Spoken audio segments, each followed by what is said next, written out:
Sometimes in life, for me, when I work one-on-one with people,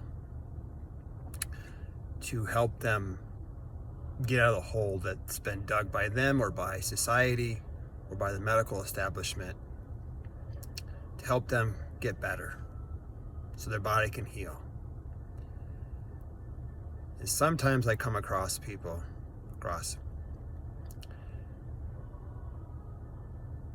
I have to finally ask them, are you following what I suggest?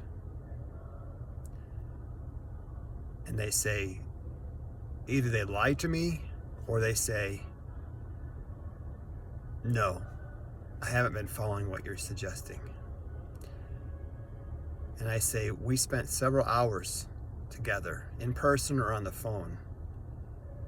And I feel bad because I feel like the protocol is not working.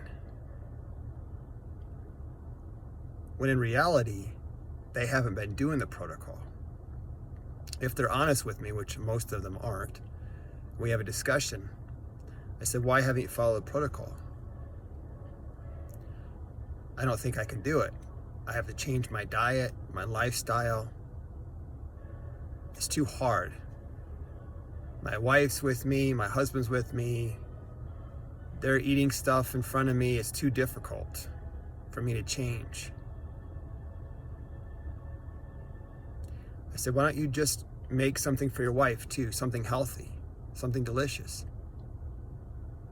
I don't think she'll eat it, and I don't want to argue with her about it. So you're just deciding to eat unhealthy still, even though you have cancer or heart disease or diabetes or long COVID, whatever it is. There are a certain point in life when you have to end the relationship. This doesn't go out just to being a health coach or food and health educator, but relationships with other people in your life, friends, sometimes spouses.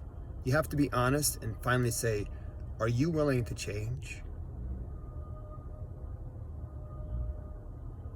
Sometimes I have to ask myself that with those clients. Maybe it's something that I'm doing. I think about my life, and I'm a very, very fair person. How can I eliminate the issue? If I'm the issue, how can I eliminate it? Almost always it comes back and it says, you need to leave the relationship with that client or that person. I think I have 3 people right now where I've had to do that. I've had to call them out. Either they've had a discussion with me, apologized, or they haven't apologized and said, I didn't do anything wrong, I did what you said. I said, no, you only did about a quarter what I said.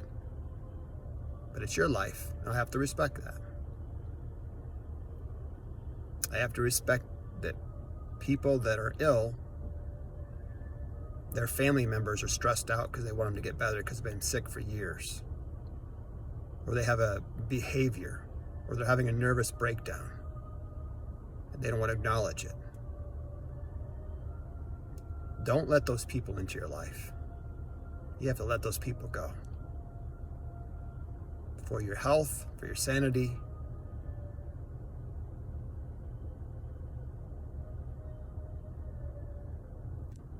Life's too short.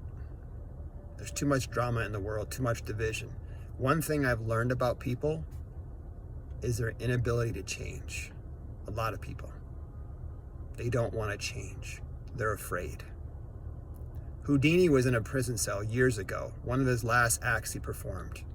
They put him in a prison cell, shut the door, and he'd already figured out how he was going to try to escape.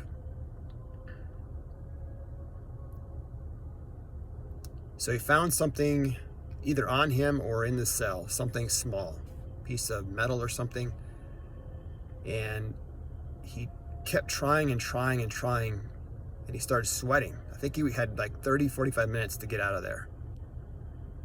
I can't remember if it was televised or not, but he kept sweating and sweating, and you could see the prison guard over there, and time ran out.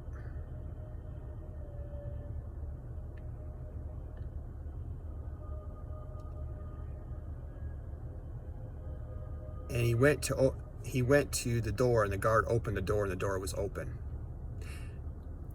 Either Houdini had picked the lock enough to open it and didn't try to open it because he was so stressed out in life, not thinking right, or they left it open by accident. In life, for most of us, in many ways, the way we think and our mental capacity and our reality in life is we limit ourselves when we're in a prison, when the whole time the door is open. Meaning there's always help available. But we're so